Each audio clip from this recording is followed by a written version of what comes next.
17 বছর পর তারেক রহমান ফিরলেন প্রিয় মাতৃভূমিতে, ফিরলেন মায়ের কাছেও।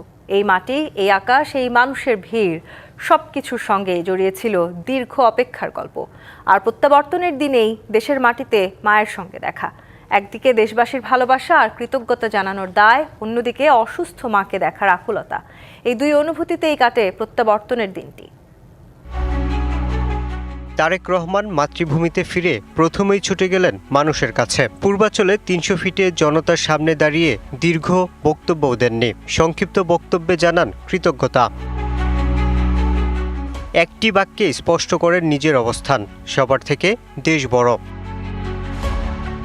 বক্তব্য শেষ করেই মঞ্চের আলো থেকে সরে যান তারেক রহমান। গাড়ি ঘুরে যায় এভারকেয়ার হাসপাতালের দিকে, কারণ সেখানেই আছেন তার অসুস্থ মা।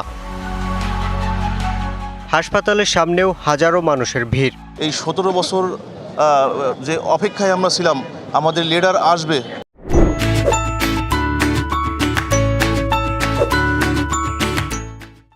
আজকে আসছে, আসলে আজকে আমাদের আনন্দের সীমা নেই।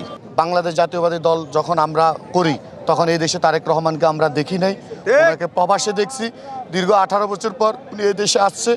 আজকে আমরা 2 দিন ধরে ঢাকায়। 12 ফেব্রুয়ারি নির্বাচনে বিএনপি সংখ্যাগরিষ্ঠ আসন পাবে ইনশাল্লাহ, এবং তারেক রহমান সেই সরকার গঠন করবে।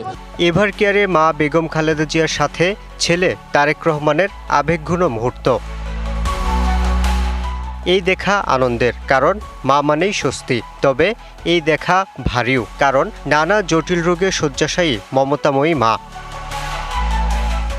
কিছুটা সময় ছেলে আর আপনজনদের সান্নিধ্য পান বেগম খালেদা জিয়া। চিকিৎসকদের সাথেও কথা বলেন তারেক রহমান।